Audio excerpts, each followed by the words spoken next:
All right, so I'm kind of excited about this. I've been wanting to do this for a while. The Viair Ultra Duty 200 PSI onboard air system. Now, I already have the WirelessOne air system from Airlift, and it's great. I've had it for going on it's been everybody a year and a half, going on 2 years. And the reason I'm kind of doing the upgrade is, for one, I want to be able to air a tire up. There's times that when I go to pick up a camper and it's been sitting there and they ran, somebody somewhere or another got a screw in the tire or something like that, you pick it up with a flat tire. Just stuff around here around the house, it'd be nice to have a little bit of extra air.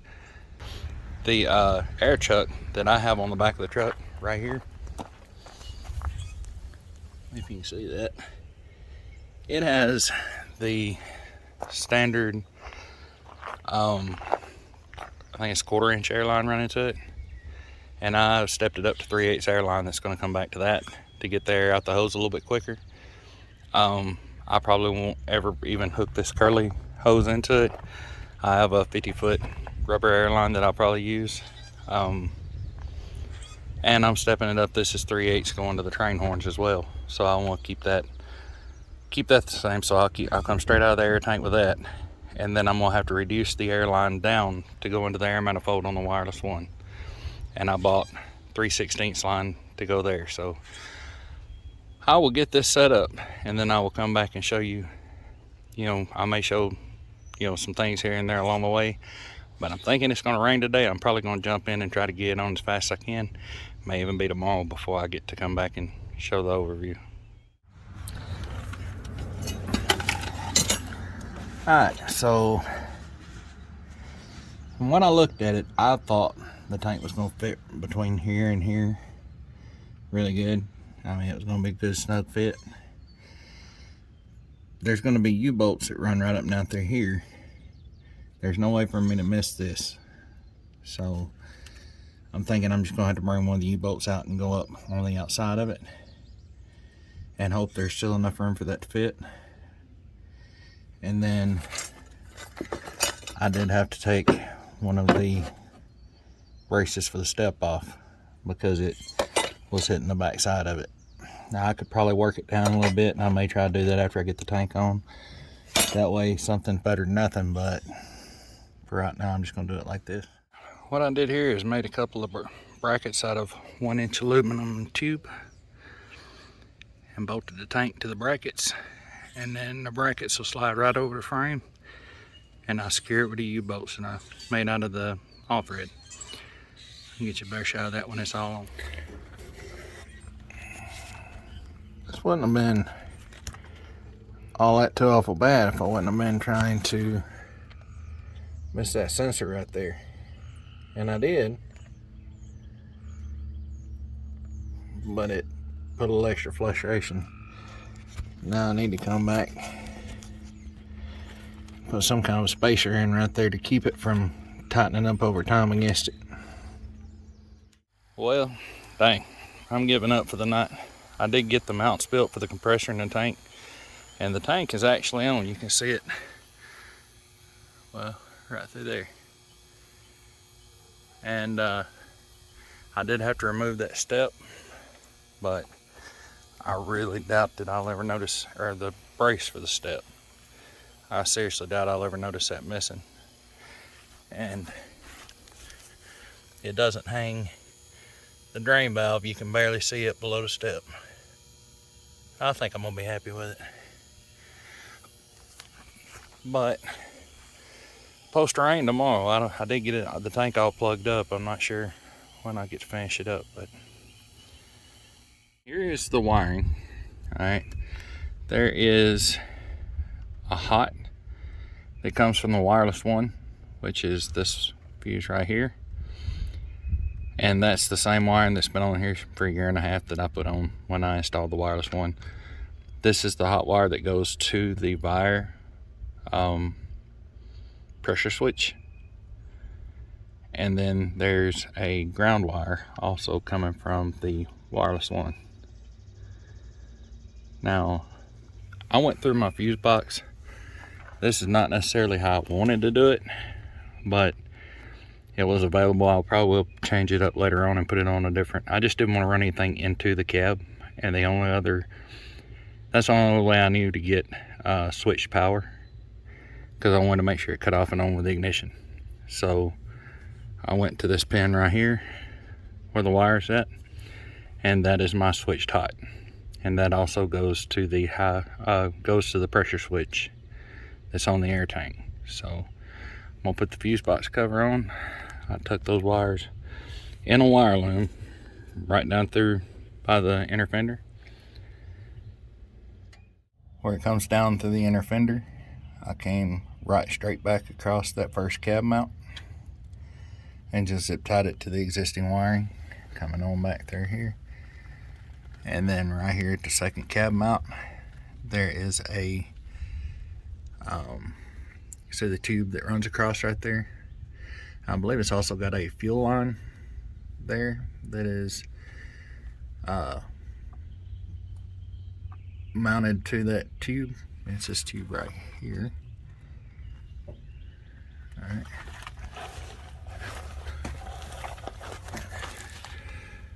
I just ran the wiring right across that tube and zip tied it loosely. I mean, I didn't like pull too hard because I didn't want to mess with that fuel line.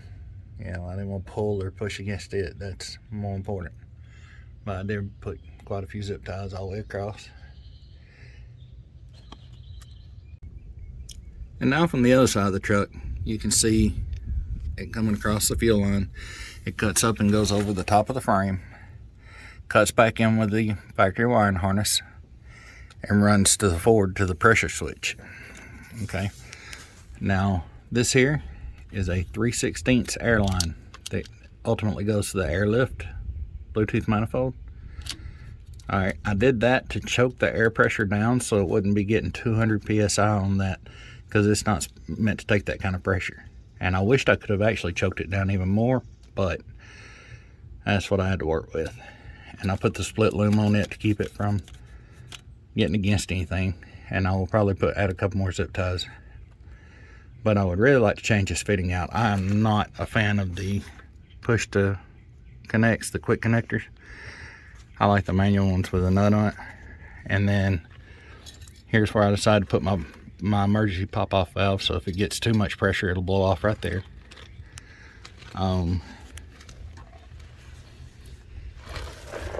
Right here is the valve that goes the airlift. When you adjust the controller up to put more pressure in the bags, there's a wire that used to go to the air compressor that would cut the compressor on. It opens a valve in the manifold and it would cut the compressor on, let it build up, and then the manifold would close off to let the air, keep the air from coming back through. So what this valve right here does, it takes the place of the air compressor, and that's the 3/16 line on the left that I was just talking about.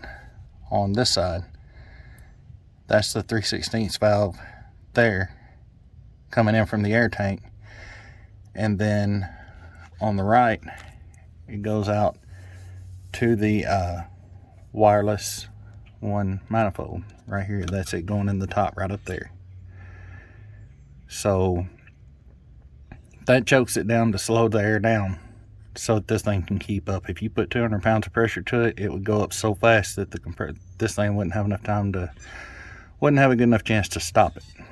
So that's working. I just wished I could have slowed it down just a little bit more, and I may try to figure something else out on that. Okay, so on this end, which is facing, now we're looking at the front of the truck. On this end, on the top left, you have your air compressor hose coming from the compressor that fills the tank. On the other side, I put a T in there, and then I came out and added the pressure switch, and then there's also a plug there so I could add another fitting later if I wanted to. On the pressure switch, it is really straightforward, simple. There is a thick red wire that goes straight to the battery. All this stuff's very well labeled. There's a small red wire that goes to the ignition hot, or a switch, however you want to do that, and a switch, you know. There's a white wire that goes to power the compressor, to kick it off and on when it needs to kick off and on. and then there is a black wire for ground. So that's about all there is to that. And I still have some tidying up to do up there too.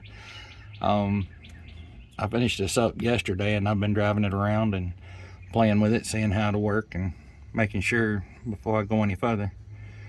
On the bracket, if you guys saw, oh, here's the drain, and I have it open. It's empty right now. On the bracket, you saw I took the 1-inch square tubing, and I would put that up here. I had to take this cross member off. I just took the bolts out just like they are in this one, and just unbolted it, and that step is still extremely secure, so I'm not real worried about it. But I would take and slide all this tank up in here and see where it hit, see what adjustments need to be made, and then I would pull it back out. And when I finally got it to where it would slide completely over the top of the frame and the tank would be right here, then I marked the holes. I made marks on the square tubing for where the U-bolts are going to go. So I went ahead and got those marked, and got this one and the last one down here mounted where they would hold the compressor up and out of the way. Okay, now this one has a gap, and I don't like that. I got to figure out a spacer to put in here. But the reason I had to do that is because this NOx sensor box is right here, and I had to keep this off of that. And it is. I mean, I can't get a full finger through there, but it's not touching the box. So I still need to figure something out about that. And then once I got that done, I cut another piece of square tubing. As you can see, it's cut off on this side. That is for the rear mount for the air compressor. And there's the air compressor. Now, I don't like, this is the hose off the compressor, and this is the split loom covering the power wires going to the compressor, and I still got to fix those up, but you can't zip tie these together because this line gets super hot. So I'm still kind of working on that. And I didn't really like the gap right here between the exhaust and the compressor. I mean, full fingers, but I ordered a heat shield to come right here, and it'll be here next week, and I'll put that on just like the one that goes on for the airbags. So maybe that'll help. But this dude gets pretty daggum hot by itself, and I figure there's plenty of room for air to move through here. So hopefully it won't hurt too bad. So the air intake tube that comes out of the front here, I ran it up and went into the front center of the bed. I'll try to show you that here shortly. And that way it's getting cleaner air from inside the bed and the bed cover, you know. And it'll always be tucked underneath the bed cover, so I felt like that was the best place to put that. Now, this 3/8 airline, the bigger airline, 3/8 right here, it goes up to the top of the frame and right across, right down through here is it tied to the factory wiring, and it shoots diagonally across the truck. And I've got it zip tied in multiple places to keep it up by the way of everything. I mean, I know it looks like it's just kind of hanging there, but it's actually pretty secure.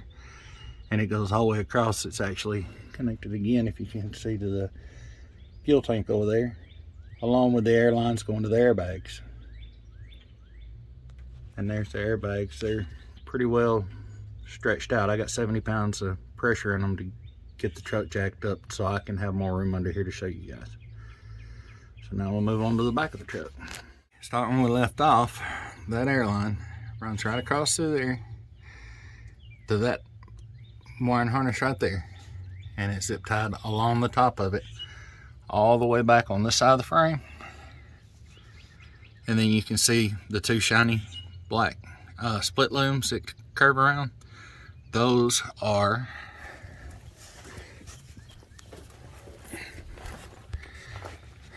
coming down here to this. Okay, and what this is the very small one right here goes to what I call the emergency fill valve. If the compressor goes out and I need air in the airbags, I can put an air chuck right there and air my airbags up.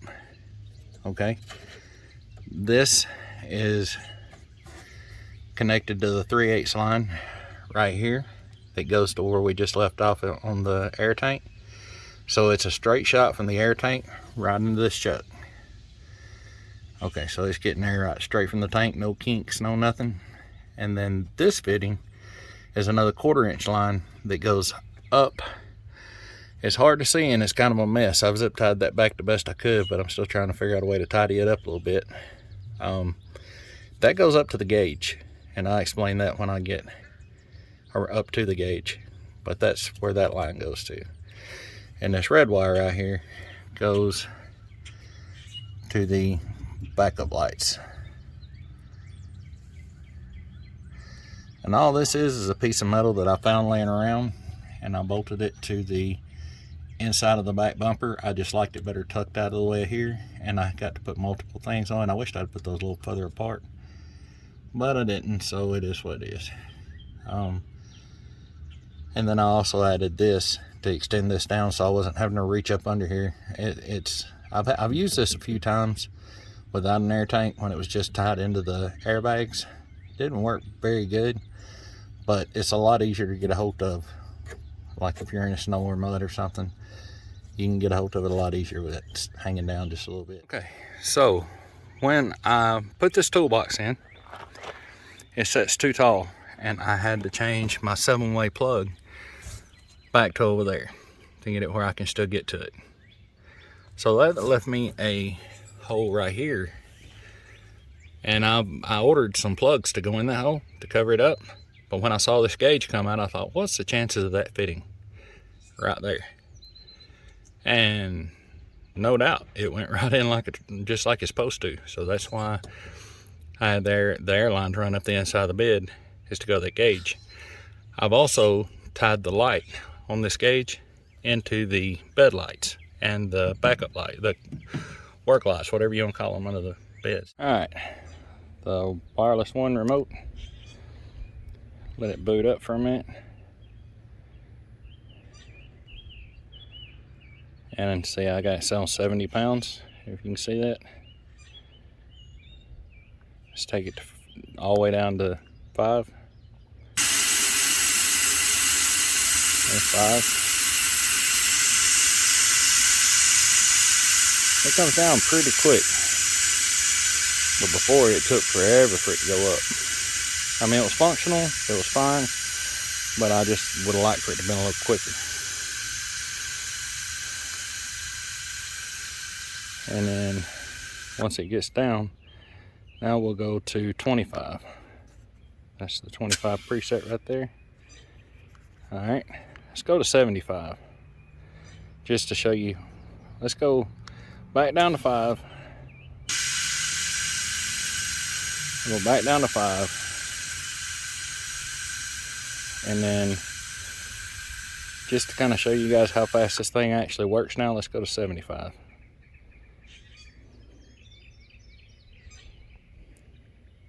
Still not sure if y'all can see that or not, but I can see it pretty good.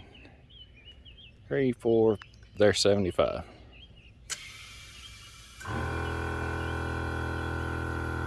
And there's the compressor. But it went instantly just up to 75 and you heard it stop. And that's how loud the compressor is when it's on. It's not loud at all compared to the other one. And this right here will be the real test.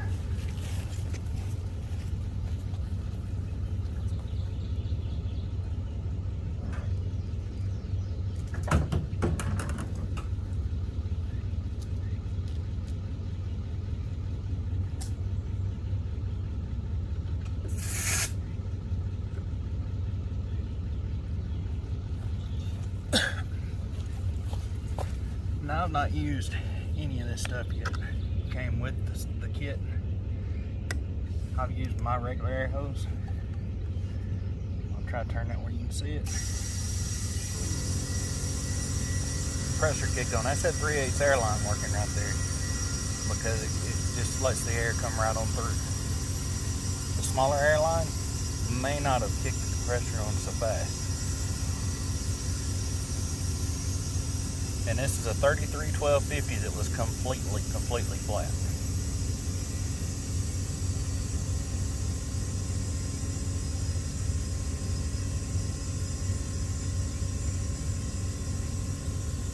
We went from, when I first started putting it in, it looked like it come up to 140, and now it's all the way down to 40.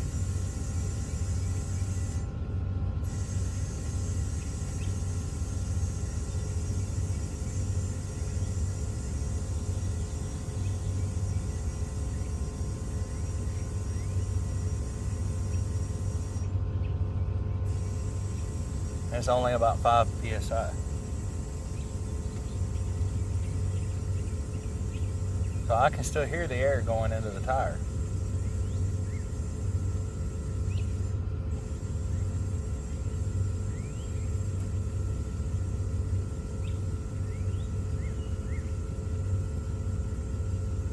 And it's actually coming on up pretty quick now.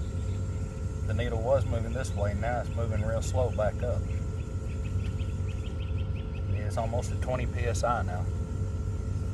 So what I'm gonna do is I'm just gonna stop, let everything hang right here until the compressor kicks off again, then we'll go again. But that's pretty impressive to me. It's brought it completely up off the ground, you know, and that's a big tire.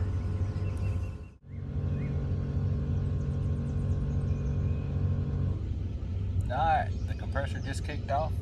We're going to try it again. We're at 15 pounds of pressure. See how fast that needle's coming down, but it's not having to fill all that void now.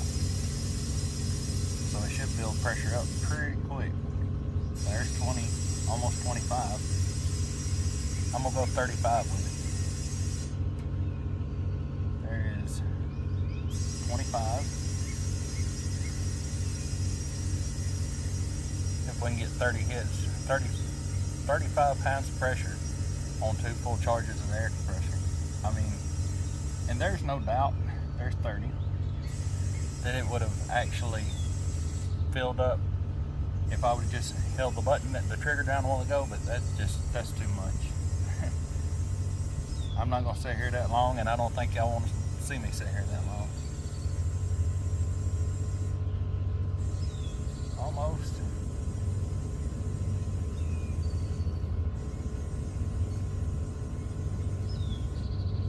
.35 psi. I'm happy with that.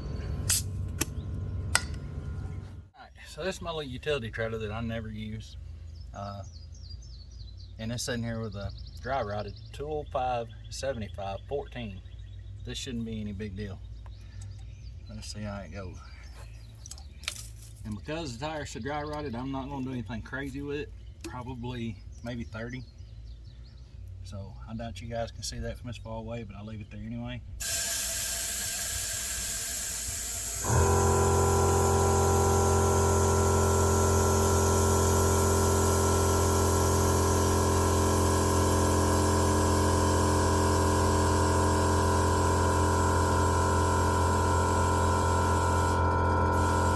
Almost 20.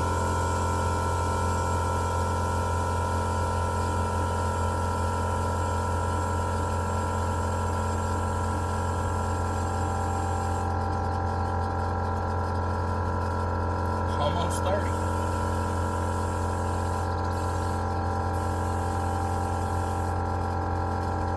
A little over 30. Alright, the system is completely drained. See about how long it takes it to air up.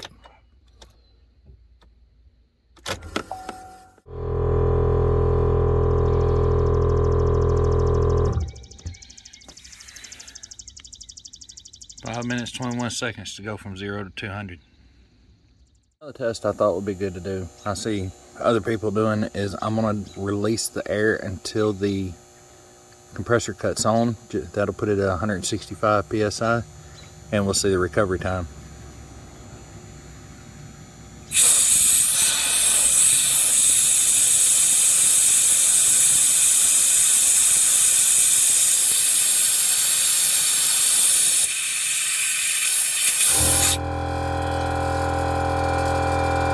It's kind of hard to do one-handed.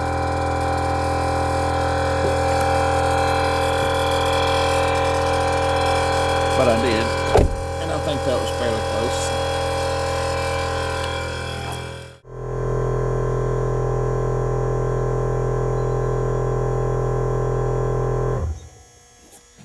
"44 seconds. So if you're doing something with the compressor and you stop right when the compressor kicks on, you got 45 seconds, 44, 45 seconds, so it kicks back off and you're fully charged again. So that was the Viair Ultra Duty onboard air setup, and I'm really happy with it so far. If you're going to do this yourself, just remember, take your time. Don't get frustrated, because putting the square tubing, the aluminum square tubing brackets, the way mine went in, it was so tight. I measured a little bit long, and then I would try to put it in, and I would trim some off, try to put it in, trim some off to make sure I didn't go too short. Once I got it up there, another reason it took so long is, I would get it set just where I want it and realize I needed an angle fitting, air fitting to go one place, and then I wanted the T's, and I made probably 3 trips back and forth to the parts store. But overall, it wasn't hard at all. It was just time consuming just to make sure that I got it right. There is some stuff when I put the train horns on that I'm going to touch up. I hate I didn't get to that this time, but I just lost motivation.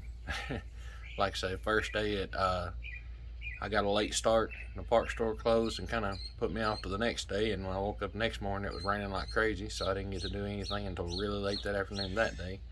And then yesterday I got it finished up. But I'm really happy with the way it turned out. And I had a couple of people ask me while I was putting it on, stop by, why I wanted onboard air in the first place. And I've already got the airbags, and that turned out great, to feed the airbags off the air tank. Made it a whole lot faster, and I was happy with that. And just being able to air up a tire. There time in Montana when I ran over a boat, I was 100 miles from anything, and that would have helped out a lot.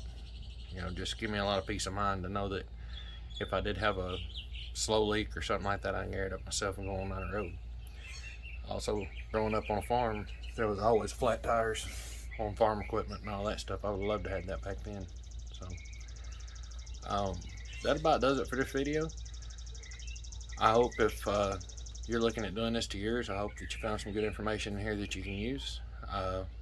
If you did, like, share, and subscribe. I appreciate it, and I will see you guys next time.